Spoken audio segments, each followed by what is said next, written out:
Learn as much as you can. Soak up as much of what people have been doing. Don't take it for the word of God, but really understand and just absorb and be humble. And oh my gosh, I would be asking as many questions as possible. I would be watching as many replays as possible, right? If you're a new agent, I'm sure your schedule is nuts. I'm sure you're doing a lot of like one-to-one manual active activities, which takes up a lot of your time, but you earn your way into different types of business. Show up. Justin, there are so many people that just don't show up.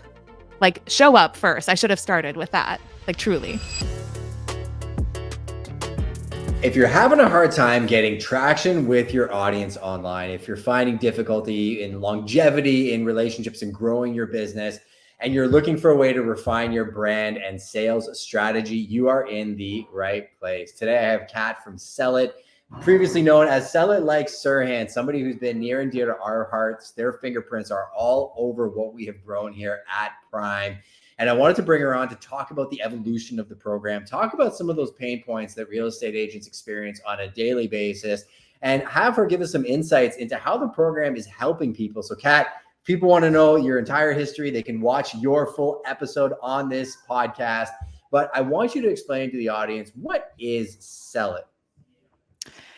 Well, thank you, Justin, for having me back. It's been wild how much we've grown and changed in the last couple years. And like you mentioned, we walk the walk of the talk we talk. And so we recently went through our own rebrand from Sell It Like Serhant to Sell It. And essentially, in a nutshell, Sell It is a way that allows you to sell more, be more, do more, and live more, in my humble opinion. Yeah, you guys have done a great job doing that. I've seen it over time. Like, being an actual practitioner is so important in this business. Mm-hmm. And there's frankly a lot of coaching programs out there that they will sell you a promise, but then they just sub you out to some random person sitting in a basement somewhere that maybe doesn't have the experience. One reason I was attracted to Serhant in the beginning, even before the courses were a thing, was he was an actual practitioner. And then what he's done building the team out, like, it's even bigger than Ryan at this point. Is that one of the reasons why the rebrand to Sell It? That's definitely part of it. When we first came together and I joined the team back in 2021, we were like a motley crew of like 5 or 6 folks, just, having this dream of wanting to help agents brand themselves on and offline to be able to attract more business, more like-minded business, to be able to grow and scale. And what we started to realize was the tactics, the frameworks, the approaches that we worked with pro members like yourself that we gleaned from Ryan's own experience actually worked if you're also a human being in business with other humans. And so we started to see interest in adjacent industries, in mortgage industries, in other service-based industries, because the idea of understanding your core identity, leveraging consistent content, generating social proof, right? And that third-party validation works outside of real estate. Real estate was just our bread and butter and our kind of like lane of expertise that we owned, but it's evolved like anything. And so I think that's kind of part of why it made sense to rebrand in the way that we did. Not to say that we're going to stop serving real estate agents. We love them. We are here for them. We would not be here without incredible people like you, but we're excited to see who else we can help as well. I love that perspective. And I say that with a tongue in cheek when it comes to, it being bigger than Ryan at this point, because I think it's the signal of a humble leader to be able to step back and let his team, who you are all superstars. Like, I've met so many people through the program over the years, and you've all done incredible things in your own lives. And it's interesting because organizations in the past, I find, were very much built around one person who's at the top. Everybody worked for them. You were basically just checking a box. And now I find it's these super teams of people that, truthfully, like, you could be fine without them. They could be fine without you, but you're better together than you are apart. And I think you're doing a great job trickling that into the community. And to your point about different classes of salespeople, there was a guy on the call last night, right? I was privileged to be on the pro call last night with Ryan and listening to him talking about the marketplace. But I saw him, like, there's like a dentist in here. There's a bunch of people that, like, I know are an agents. And I love that because I've learned so much from the creative industries. I've learned so much from legal and accounting and practices that I take into my business. I guess, what would be the core things that you guys focus on teaching people through Sell It? Yeah, great questions. And, to just double down on what you were saying about Ryan's leadership and how we really encourage people to, with a rising tide mentality, want to pour into others as much as they pour into themselves, and that there's plenty of business to go around. It is rare, because if you do listen to that full episode that we did a couple years ago, my Yeah. background is all over the place, but I've been very fortunate to find a leader who has that abundant mindset in business. And so I would say, a few of the core things that we help clients focus on is really getting an understanding of who they are and who they serve. Mhm. Now, because I know your audience is probably mostly real estate agents, and that has been our lane of expertise for so long, I'll use a house analogy that I love to share, because I can understand branding's a bit nebulous. People are like, but I got to sell, I got to, where are leads? I have to prospect, I have to do all these things. And I totally get that. But what we've seen is when clients come into our program, they'll want to immediately go to Wayfair or Crate and Barrel or West Elm, and they want to pick out all the decor and the paint swatches and the wallpaper and the throw pillows, right? All of the amazing stuff, the interior design and the decor. And yet they have no house, and their house has no foundation, and they're decorating a house that literally doesn't even have solid footing to stand on. And I say that because one of the earliest things that we focus on with clients is to really have an understanding of who they're talking to. Because one of the biggest mistakes that I see is that people want to say, I will work with everyone in the state of California or everyone in the state of Florida, which you think that you are opening yourself up to exponential amount of business. But what happens is that person on the other side of the phone screen or the other side of your computer doesn't feel like you're actually talking to them. And then they're really not going to want to respond to you. And so getting very specific on that ideal client, that amazing person that they want more of in their business, For is one sure. of the core things we focus on. And then content is really just, how do we communicate to that person over and over and over again, right? To cut through that noise online. Yeah, you have to, because if you try to speak to everybody, you speak to nobody, right? So like one, Exactly. and if I separate the two channels we run, this is obviously Justin Konikow's channel, and I got a lot of clarity recently that I was trying to speak to everybody on this channel, but I'm probably most equipped to help an agent that's maybe doing 10 to 20 deals a year that wants to get to like 50 to 500 and build the Yeah. team and run a company, and or an agent that is trying to build a skill set. So the more Mhm. I dig into that, the more I've noticed, even in the like way I do my titles and my thumbnails on this channel, I've noticed probably about a 30 to 40% growth just in changing who I'm talking to, and that's who this channel is for. Now, do I think that somebody that's in dentistry or running a sneaker shop could gain lessons from sales and marketing and branding? Absolutely. Am For I a great sure. creative at heart and I love to make amazing videos? Absolutely. But that's who I speak to here. On the consumer side, we just did a training with my team on this exact topic. We talked about Mhm. difficult conversations. And I said to them, early on in my career, I said yes to everything because I was so desperate for business. But Mm. then I refined who my ideal client was by working with the wrong ones. And the wrong clients for me are people that are dishonest, unethical. All they care about is the cheapest commission. They don't value people. And the way that I've treated my business in the last couple of years, the more I put out there the person that I want to work with, the less the wrong people show up. So maybe give that new agent a little bit of encouragement of, they're Mm. entering the industry, they're desperate for business. How do you get away from that feeling that you have to be everything to everybody? Yeah, I mean, I'll be fully honest and say I've been there. In my creative agency days, I was scrounging for clients. I would take anyone and anything, right, to be able to support the business, keep the lights on. And so for the new agents getting into the industry, congrats for picking an insane industry. I have worked from luxury real estate to interior design to fitness to wellness. And I have been so humbled in all of the insane situations that agents find themselves in. So, congrats for taking that leap. Next, I would say, whatever the fundamentals are of, if you're on a team or if you're a part of an office, learn as much as you can, soak up as much of what people have been doing. Don't take it for the word of God, but really understand and just absorb and be humble. And I'm not saying, like I have a very new school approach to branding, but I also do see value in some of the more traditional strategies and tactics too. So I would say learn everything that you can, do everything you can to prospect, to generate business as soon as possible, because you got to eat. But then also make time in your schedule for some of those background brand building, community building activities, because that's what's going to set you up for success to get you off the hamster wheel 12 months from now, 18 months from now, if not sooner. So it's really finding a way to balance both. And I think the newer agents who understand the power of doing those longer tail activities while also generating the business in the short term are the ones that are set up for better success. And that's exactly kind of like, how do you manage that tension? What does that look like in your calendar? How do you do versus delegate? It's another core thing that we work with our clients on at Sell It. Color code your calendar. That's my tip. Oh, Because I then love you'll have a color really good coding. idea. Like my family's green because that's the most important color and thing that I need to do in my life. My team Mhm. calendar is purple, so I know when we're doing team trainings, calendars, meetings, and stuff like that. My Yeah. work is blue because blue usually leads to more green. If I take care of the work, then the green actually comes Takes as care of well. you. Yeah. And my marketing is actually like another shade of purple. And the reason that I do that is somebody taught me this a long time ago. I can't even give credit because I don't remember who it was.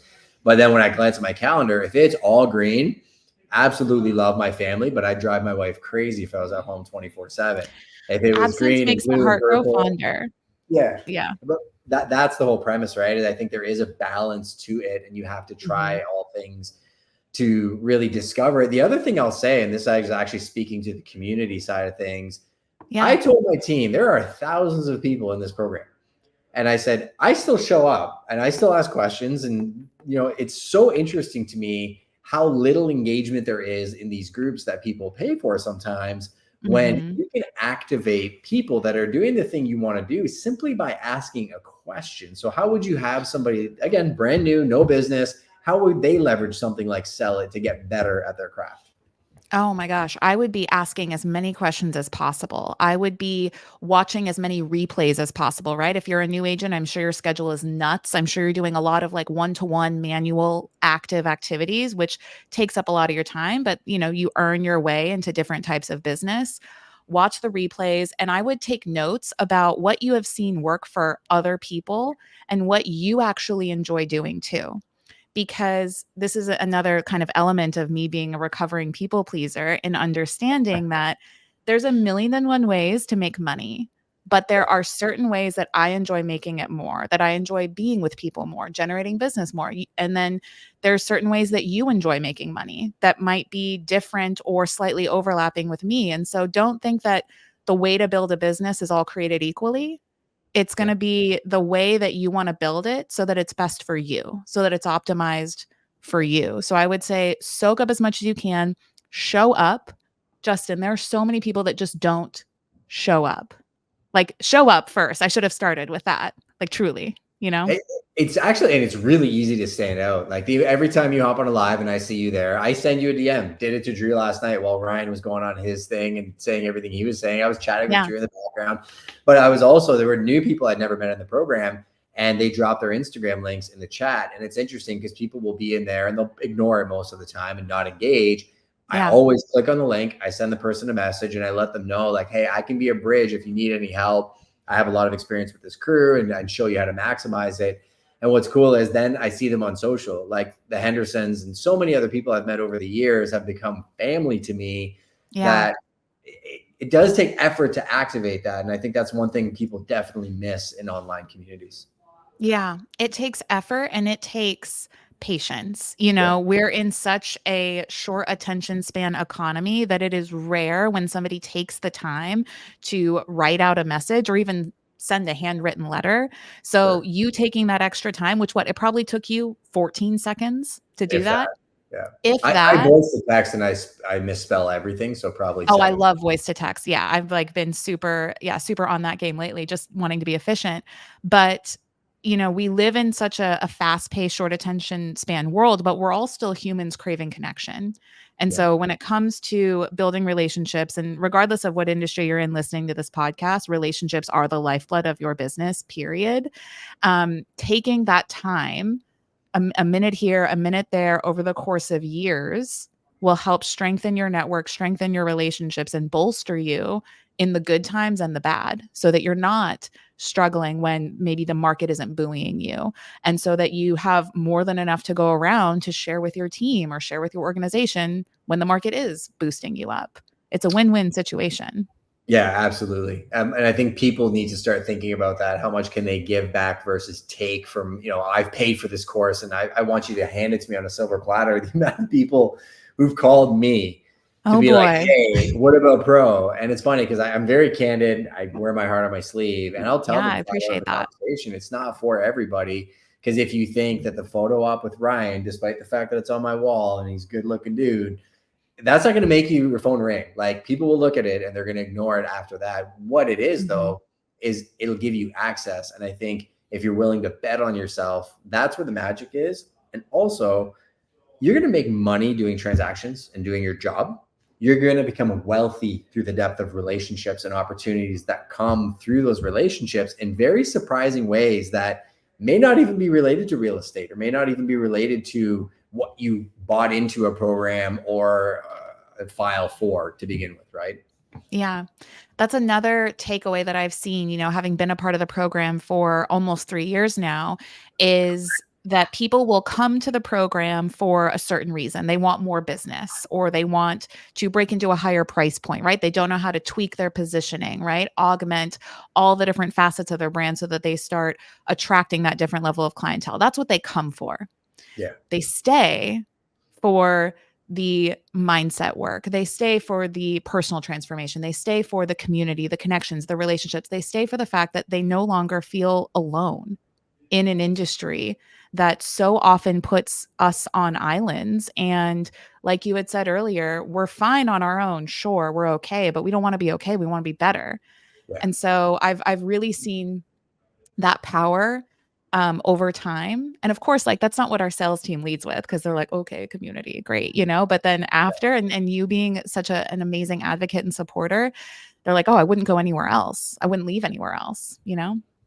It's accountability. And you and the crew have a lot to do with that, right? Because I mean, you could have asked me so many times for something that would be driven by, say, selfish ambition. I've been part of other coaching programs and ecosystems where it felt very salesy, and what they said behind Hmm. the scenes was different than who they put forth to the consumer. And Yeah. I've chosen to exit other communities because I'm like, no, that's not in alignment with who I am. Where it was always, literally, I remember the first time I met Ryan and entered the program, or I met him before the program existed. And what I did was I asked him one question. He answered the question. I went back and then I sent him an email. I'm like, hey, I'll pay you for that meeting once a year. And he was like, I don't even do that. Just come by the office. And he was really nice about it, which spoke to his Yeah. character. And then 8 months later, Kyle reached out and was like, hey, you said you wanted this, you want to be canary in the coal mine. I was like, sure, let's do it. But here's the key. Every year, I would come back with one complex question. I'm hoping to come back Mm. with one complex question, maybe in June, whenever I come down.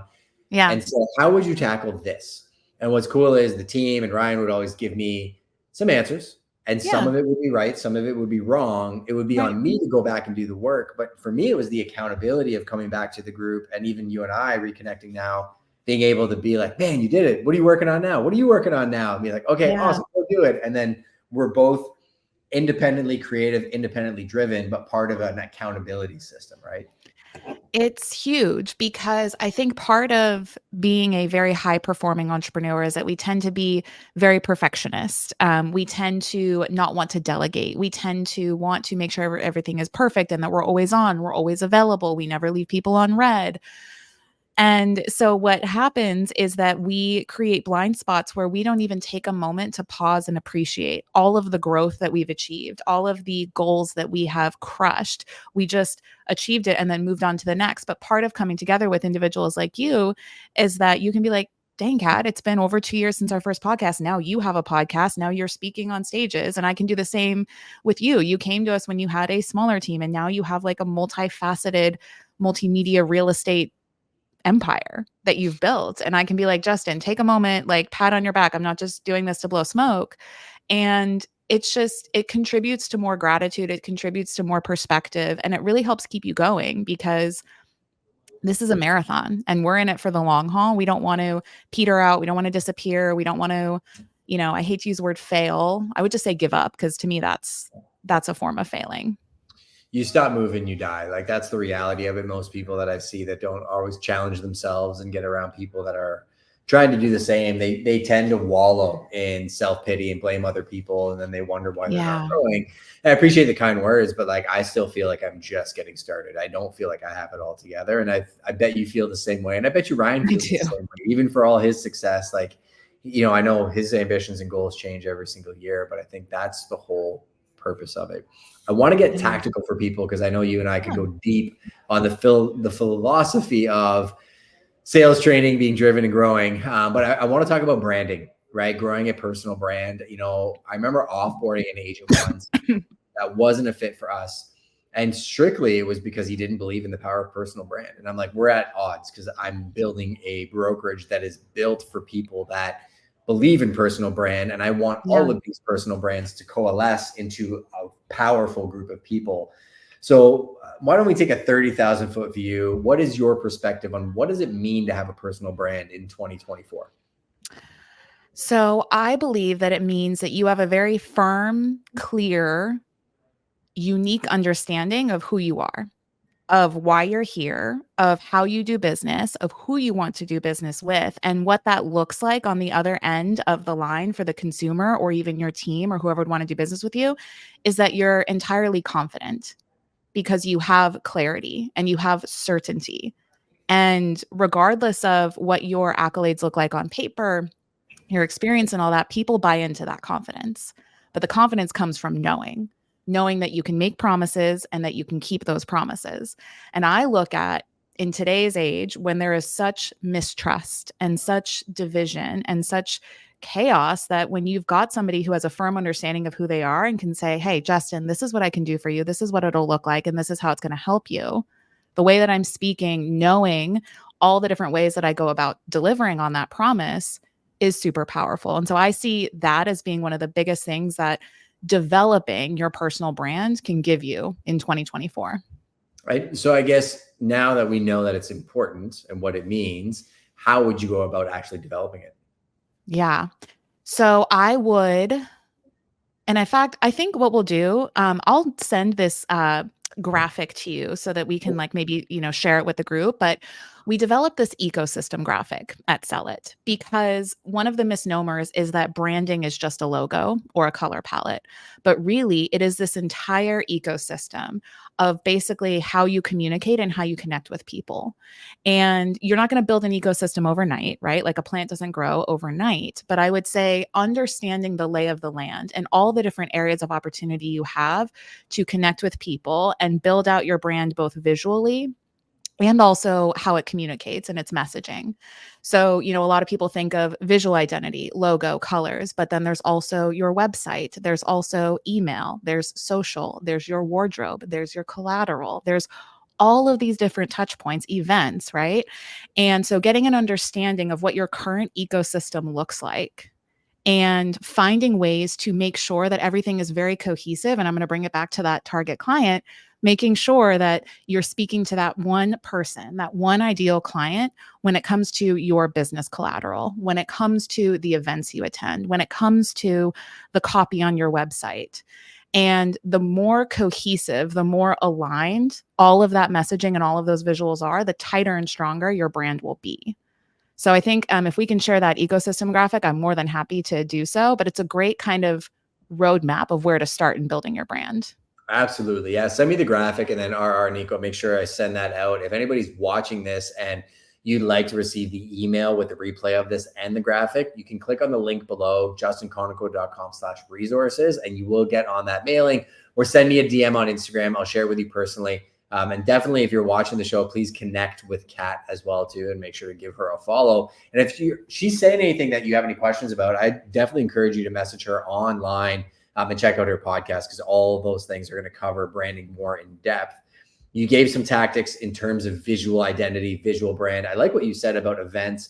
We're tightening up the brand here at Prime because essentially there's Prime, the group of companies, there's Prime Real Estate Brokerage, Prime Media Productions. Under the brokerage, there's primefarms.ca, there's commercial, there's luxury, there's recreational, there's a different whole bunch of asset classes. And the Prime Farms division has a very different feel than the luxury division. And I think you're absolutely right. you can't try and be everything to everybody because they're going to pigeonhole you. Even myself, people will look at me sometimes and they'll look at me for luxury homes, or they'll look at me for Mhm. lakefront properties and dequalify me for a wicked commercial or land development project when my team is one of the best in the industry. And I've had to put my ego aside and compartmentalize and start building out individual brands so that they just think of Mhm. prime commercial, and they don't necessarily need Justin, but they need Justin's team and systems, right? I love how you're Right. breaking that down. One question before I let you go Yeah. is, now that you've developed a visual identity, you have an idea of what branding is, you talk about making it SEO searchable and optimizing bios and so on and so forth, and becoming discoverable online. So say I was Yes. building out primefarms.ca. How would you make that brand more discoverable online? What are some things that I can do? Great question. So, one thing that you'll want to keep in mind with your digital listings, and I'll just use Google Business Listing as an example because Google's made a lot of changes and updates to really promote the viability and like searchability of that feature. They'll typically title their listing as like the name of their company, right? Or their name, which it's great to have your name in it, but you want to think about anytime you are listed in a digital directory or you're creating a social profile in whatever name line is searchable, right? On Instagram, it's the bold name line. On Google Business Listing, it's the title of your listing.